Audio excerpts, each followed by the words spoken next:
Yo hacía una década que no pisaba un congreso de ufología, es decir, que es mucho el tiempo que ha pasado desde que no hablo públicamente del fenómeno OVNI en España. Es verdad que he tenido la ocasión de intervenir en algunas mesas redondas y en algunas charlas en otros países, pero no así aquí.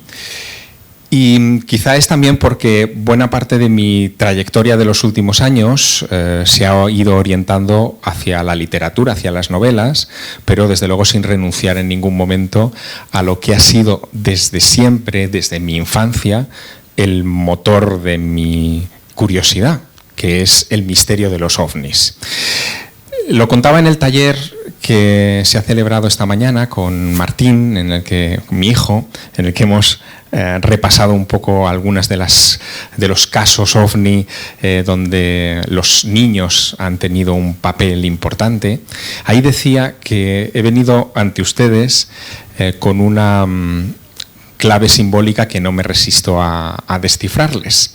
Yo creo que en los OVNIs está la base de lo que es no solo mi curiosidad, sino la curiosidad de mucha gente, quizá de 2 generaciones por lo menos de personas. Y he venido con unas zapatillas que están llenas, luego se acercan si quieren, se las enseño, llenas de dibujos de platillos volantes y de abducciones de vacas succionadas por platillos, por el mero juego de recordarme que a partir de mi curiosidad por los ovnis han nacido muchas otras curiosidades. Mi curiosidad por la historia, por la ciencia, por la religión, por el fenómeno de la vida, como hemos visto en esta mesa redonda que ha precedido a la conferencia que quiero impartiros. En fin, de alguna manera, yo no puedo renunciar por haber sido Premio Planeta de novela o por estar trabajando en el mundo de la literatura a lo que de verdad es el motor de mi curiosidad. A mí me sigue causando inquietud e interés saber si estamos siendo visitados por seres de otros planetas. Mi respuesta intuitiva es que, por supuesto. Si esas visitas nos han condicionado a lo largo de la historia en momentos clave del pasado de la humanidad, mi respuesta intuitiva es, por supuesto.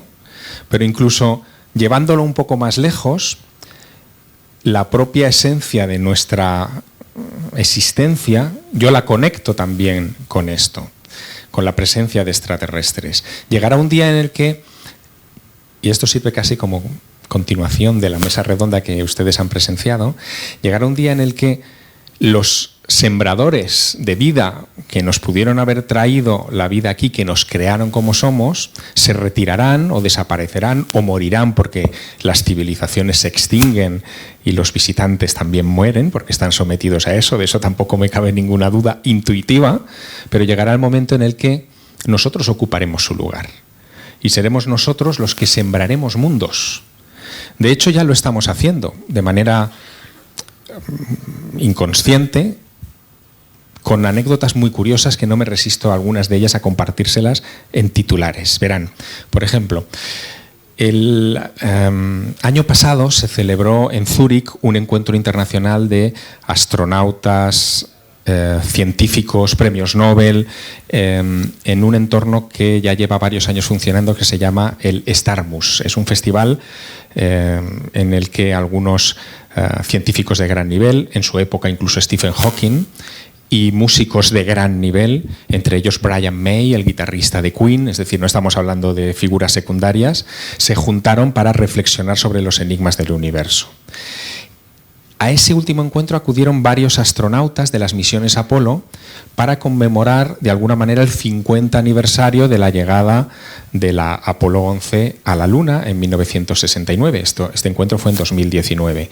Y entre ellos había, entre esos astronautas de las Apolo, uno de los componentes de la misión Apolo 12. A mí la misión Apolo 12 siempre me ha llamado mucho la atención porque digamos que es la niña fea de las misiones Apolo. La Apolo 11 es la que pone a Armstrong y Aldrin en la superficie de la Luna y se lleva todos los focos de la gloria, pero la Apolo 12, así somos, ya no era noticia. que llegara una nave más a la Luna, bueno, estaba bien, pero eran los segundones.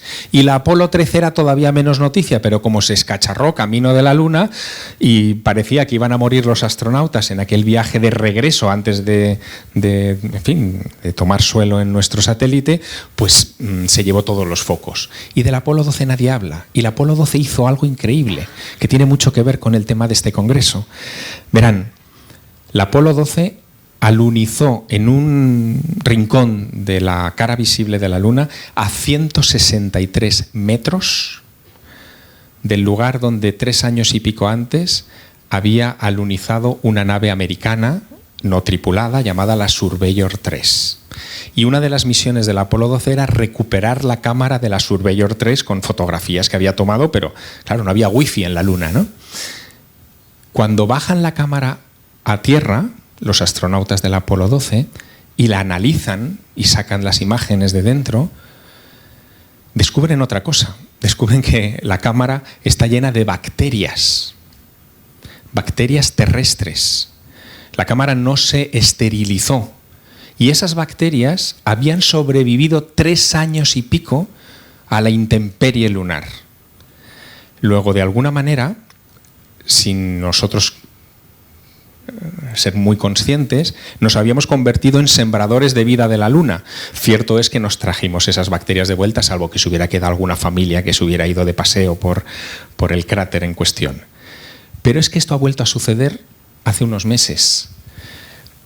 En abril de 2019, una misión lunar, lo contaba Martín un poco por encima, pero es muy importante, una misión lunar israelí llegó a la superficie de la Luna, pero por desgracia hubo un fallo en la misión de control y la nave terminó estrellándose contra la Luna. Por lo tanto, los israelíes no se pudieron atribuir el mérito de ser la 4ª potencia en poner un vehículo en la Luna. Estaban los chinos, los rusos y los americanos. Esa misión llevaba a bordo una pequeña carga, un sobrecito que había dado uno de los financieros de la misión, un magnate israelí afincado en Estados Unidos, donde había incorporado una colonia de tardígrados.